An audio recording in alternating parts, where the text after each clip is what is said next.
你确定不是人的问题？我造你啊！对啊，有烧过牙膏哦。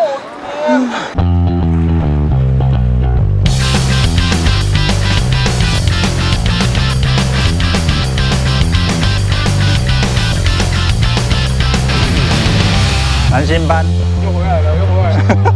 查甫人唔通伸一支嘴，甲你记伤细，讲别人牵大，甲你钓无，然后讲遮无鱼。是我讲。Hello， 我是怪兽山丘的小饼。今仔来一个好所在，今仔来平湖的西屿，西厝这边的蛤蟆尾，蛤蟆尾在西厝的中段，然后慈溪村的下面一点。这个位置是澎湖少数几个可以闪风的地点。那学仔尾这边的范围，它有一部分是退水平的状态。其实像小饼现在走的这个位置是一个退水平的位置。如果你想要来学仔尾，而且是走到学仔尾的尾段的部分的话，你可能要注意一下潮水的状态。学仔尾闪风面的话，会在前面这一个。不管你是要钓基钓、路亚，还是钓软丝，都可以来这边玩。这边是学仔尾的中段，风还是很大，先玩一下。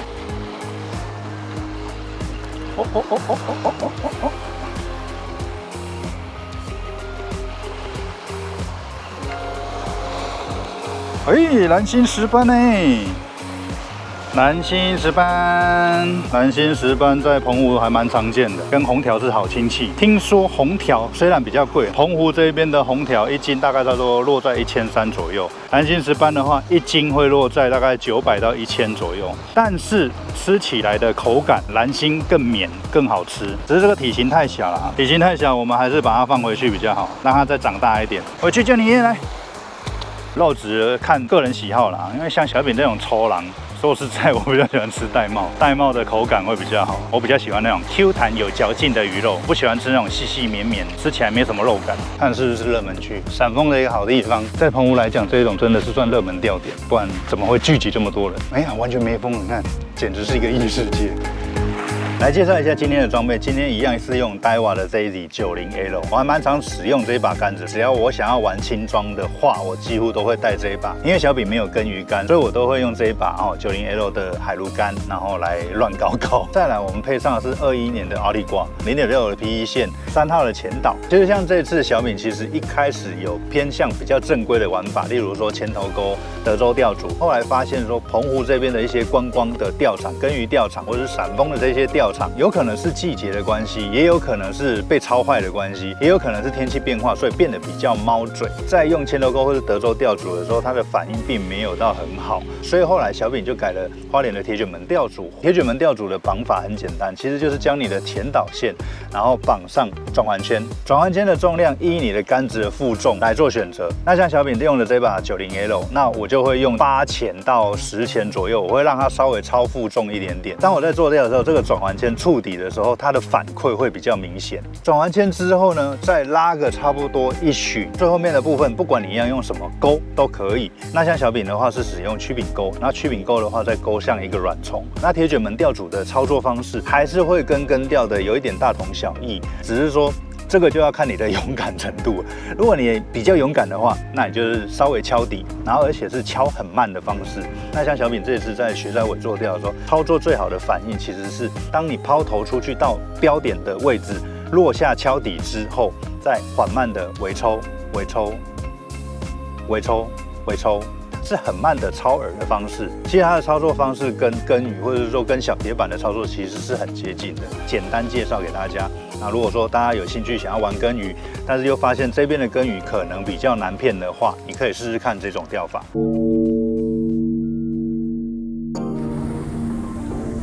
单机落水，收止线，会稍微。感觉有曲折，好，慢慢收，慢慢抽两个，嘿，收收抽抽，收收抽抽，免收伤紧，但是自己要注意一下，就是不要敲到底，因为敲到底就很容易挂。中鱼。只有石斑会这样水上漂，可能是水煮面积比较大，所以每次中的时候都是水上漂回来。尖说就不会这样。哦，这只哦喵算大只哦，大肥黑猫一株，回去叫你阿公来，好，拜拜，回去。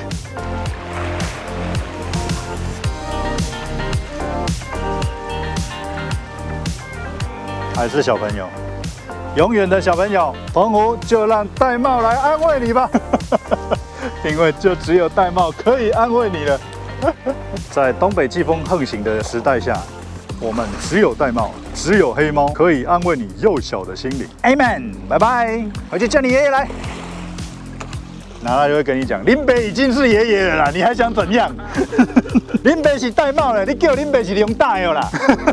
大家如果常常看过山丘的外岛系列的话，应该大家都会记得小饼常常会讲说外岛吃流水吃得很重这件事情。台湾本岛其实当然还是很吃流水，可是外岛会更吃流水。我刚到的时候是退8的时候，然后那时候就是有钓了一些小石斑啊，不管是玳瑁、黑猫还是蓝星。可是当这个流水过去之后，一直到停流水的这段时间，现在应该差不多涨3、涨4了吧。即使到涨潮3、4分的状态来讲的话，都没有很好。也许是涨8这段时间比较好。像小饼昨天来学拽尾的时候，那时候刚刚好是在涨8的时候，那时候我就只下2竿，2竿就中了2只尖梭。现在就在等说，看看等一下的流水会不会好一点。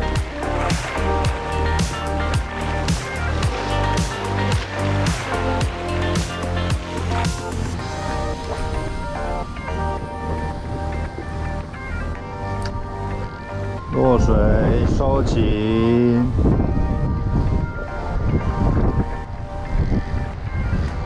小底，抄，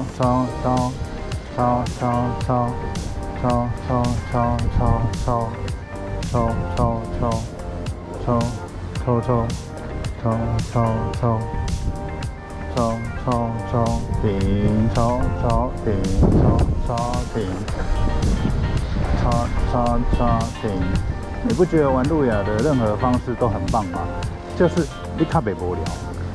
可是木虾就不是啊，木虾就这样，哦，抛出去落水，等10秒沉底，好，抄，尖梭，哦，现在尖梭在前面而已，小尖梭一只。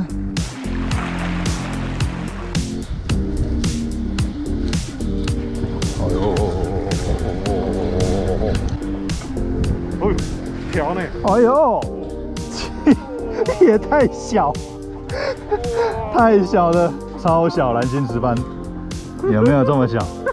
有没有这么小？超小蓝心石斑，冷在哦。1公斤要1000以上的。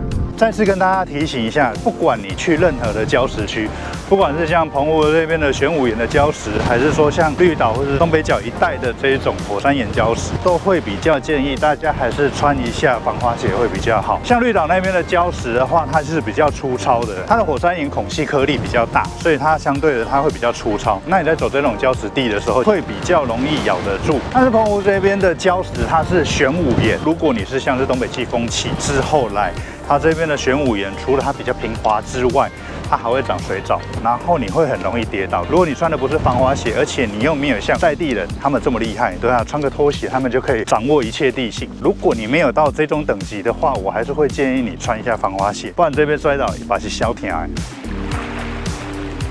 慢慢跳，慢慢跳，慢慢跳。如果你心脏够大颗，就跳底一点；心脏不够大颗，你就跳中上层一点。钓鱼。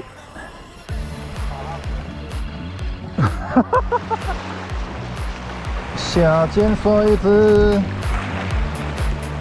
果然是颜色的问题啊！熊猫这你确定不是人的问题？玩道理啊！哦，要求更给他哦，我去！蓝星斑又回来了，又回来了。人讲美国9斑啊，因为这贵的啊。不过蓝星斑真的很贵，如果你有钓到合适大小尺寸的，你就可以带回去吃吃看。但是也千万不要说你不小心把大的放回去之后，然后心情不好。像这个就是之前心情不好的哦，很开心那天哦，我那天钓到40公分的，可是那个40公分我觉得它太小了，所以我把它放回去让它再长大一点。然后后来听到价钱之后就丢弃了。一般来讲，玩耕耘就是不停的搜索，那基本上就是在这种礁石区、砾石区的地方。但是如果你跳得不好，跳得太慢，不小心你就很容易挂底。所以这就是为什么会有人去设计耕鱼竿，它要比较明，让你的卵虫在跳底的时候，你的讯号会非常的明显。当然不是说你用其他的竿种你就没有办法钓耕鱼，而是说你用耕鱼竿的话，它会提高你的这些感度，然后让你比较容易得到这些敲底的讯号。查甫人唔通剩一支嘴，家己支伤细，讲别人空大，家己钓无，然后讲遮无。是我讲。有一来了澎湖，想要拼拼大物，结果都在欺负小朋友。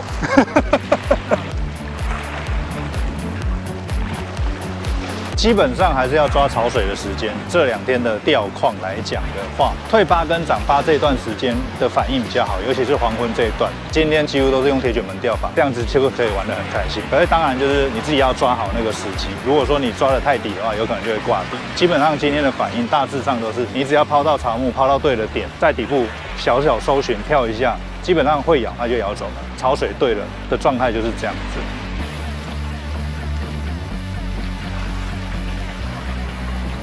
钓鱼，下肩水子。看，我都很怕你往我这边一开之后打在我脸上。不会啦，很多都是说不会，然后就这样中了，甚至是开枪失败，然后饵就往别人的脸上招呼。而且说实在话，不要讲得太满。刚刚其实钓那一波的时候，我就讲说，我想要把这个小潮池变成一个水族缸。然后话讲完之后，咬口就变得差了，流水就过得差不多了。如果你刚好在黄金时间的时候遇到那一波咬况的时候，有时候话不要太多哦。连金丢的啊，虽然很短暂，但是你可以在这一波潮水玩得很开心，玩一些尖梭啊，玩一些小鱼，这算是一个潮间带的小确幸吧。反正我们钓不到大鱼。如果你有机会来澎湖的话，刚刚好又风很大的话，也许雪仔尾是一个很好的选择。雪仔尾的头段，然后到中段这一段，其实还是比较闪风的。那如果说你想要听大鱼，就可以到尾巴，就是比较靠外海那个部分来钓。然后今天咱们的阿群还是有钓到哦，对啊，阿群。今天没有打龟，还有找回他的蓝心石斑，澎湖人叫蓝心石斑叫蓝条，一般讲的中文学名叫做蓝心石斑。渔获我们就是取所需的就好了，抓个2条回去过瘾，让小鱼长大，让我们的渔业资源可以再好一点哦，不要每次都是要等潮水。希望以后可以那种拉来的乌啊！如果你喜欢这一集的话，欢迎帮我订阅、按赞、分享、留言，那我们就下期再见喽。拜拜，拜拜。Kate 就是 Creators at Taiwan， 是为台湾新媒体创作者打造全新平台。想多了解 Kate 的话，就去下载 Hami Video App， 进入 Kate 网红馆吧。